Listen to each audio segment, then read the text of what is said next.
여러분 안녕하십니까? 오 박사의 문화예술 교육 이야기 4회를 녹음해 보도록 하죠. 지난번에는 제가 1980년대에 대해서 말씀을 드렸습니다. 21세기의 문화예술 교육을 얘기하면서 왜 1980년대부터 이야기하는가 라는 의문이 생길 수 있는데요. 저 스스로 생각해도 1980년대부터 이야기를 하는 것은 아주 바람직하고 옳은 일이 아닌가 이렇게 생각이 됩니다. 이건 어떤 체계적인 연구에 의한 결과가 아니고요. 제가 그냥 개인적으로 이것저것 생각해 보다가 느낀 생각인데요. 1980년대는 한국의 근대화가 문제가 있는 가운데서도 상당히 성숙되어 나가다가 그것이 또 바로 탈근대로 넘어가게 되는 그런 특징들을 보이는 과도기적인 시대가 아니었을까 이렇게 생각이 됩니다. 근대란 무엇이냐, 탈근대란 무엇이냐 이 개념 문제가 또 야기될 수 있는데요. 이러한 개념 문제는 또 나중에 기회가 있을 때 다시 이야기하도록 하죠. 문화예술 교육에 있어서도 근대와 탈근대의 개념 정리 문제, 또 근대와 탈근대의 개념에 대해서 반성하는 문제는 매우 중요합니다. 사실 우리가 흔히 마주치게 되는 문화예술 교육 이론이나 담론에서는 그런 점들이 또 간과되고 있거든요. 그래서 저는 개인적으로 불만을 갖고 있습니다. 얘기가 조금 세기는 하지만 지금 우리가 말하고 있는 문화예술 교육이라는 것은요, 완전히 21세기적 현상입니다. 완전이라고 못을 박는다는 거는 좀 자신이 없을 수 있을까요? 그러면 다분히 21세기적 현상이라고 말씀드릴 수 있겠습니다. 우리나라만 그런 것이 아닙니다. 미국이나 또 다른 나라들 또 보면 그들이 사용하는 용어로서는 문화예술 교육이라고 말하지는 않죠.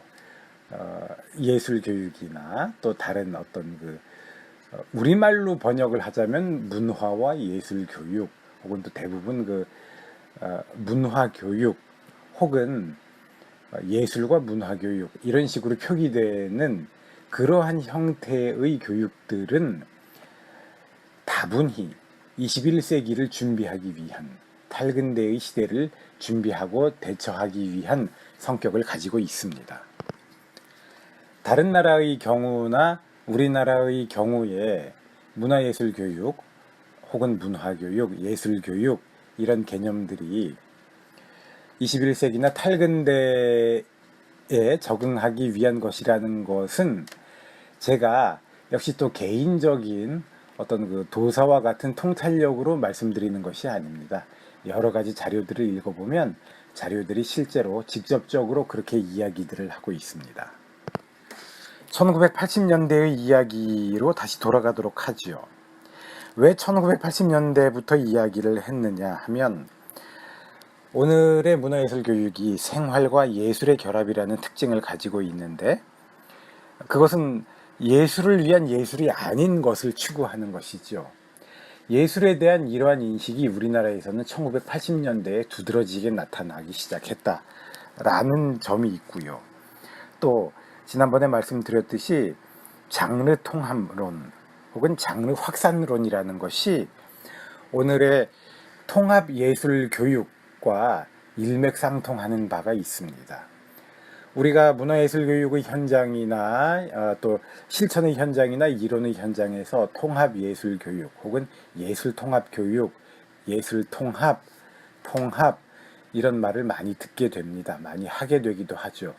그러나 다른 문화예술 교육의 문제들과 마찬가지로 도대체 통합예술교육이 무엇이냐, 예술통합이란 무엇이냐, 예술통합교육이란 무엇이냐라는 반문이 자주 제기됩니다. 그 누구도 답을 정확하게 알지 못하는 물음들이 제기되는 것이죠. 통합예술교육이라는 말의 유래에 대해서는 제가 또 다음 기회에 말씀드릴 수가 있을 것 같습니다. 그런데 오늘은 이 말씀을 드리고 싶네요. 통합예술교육이라는 말에 등장하는 이 통합이라는 말, 통합이라는 개념은 은연중에 우리에게 매우 익숙하기도 합니다. 우리에게 통합예술교육, 통합이라는 말이 익숙하게 된 데에는 1980년대의 장르 통합론, 장르 확산론이 우리의 뇌리에 그렇게 영향을 주고 있기 때문이 아닐까라고 저는 생각하고 있습니다. 사실은 그렇게 믿고 있고, 그렇게 강력하게 믿고 있고, 그렇게 주장을 하고 있습니다. 문화예술교육이란 무엇이냐라고 물으면 많은 자료들에서 문화예술교육이라는 것은 문화교육의 개념과 예술교육의 개념이 결합하여 이루어진 정책적 용어다, 이렇게 설명을 하고 있습니다.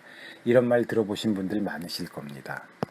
그런데요, 시민단체를 중심으로 해서 대두되었던 문화교육이라는 개념은 외국에서 들어온 것이기도 하지만 또 한편으로는 그 문화교육 개념을 주장했던 사람들이 1980년대의 민중문화운동에 종사했던 사람들이기도 합니다.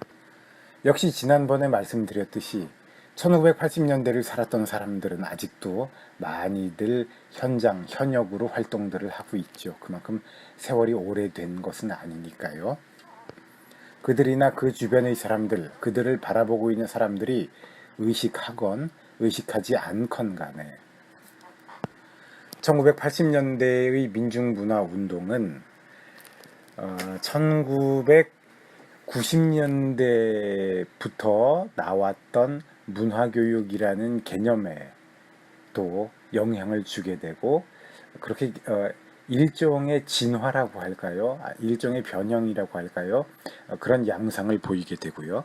그것이 결국에는 오늘의 문화예술 교육이라는 개념을 형성하는 데 지대한 영향을 주었고, 더더군다나 우리가 문화예술 교육의 커다란 덩어리로서 인식하고 있는 통합예술 교육이라는 개념의 전제와 저변의 형성에도 크게 영향을 주었다고 저는 보고 있습니다. 또 자세한 이야기를 나중에 하게 될 기회가 있을 것입니다. 지금까지 제가 드리는 말씀 들어주셔서 고맙습니다. 다음에 또 뵙기로 하죠. 감사합니다.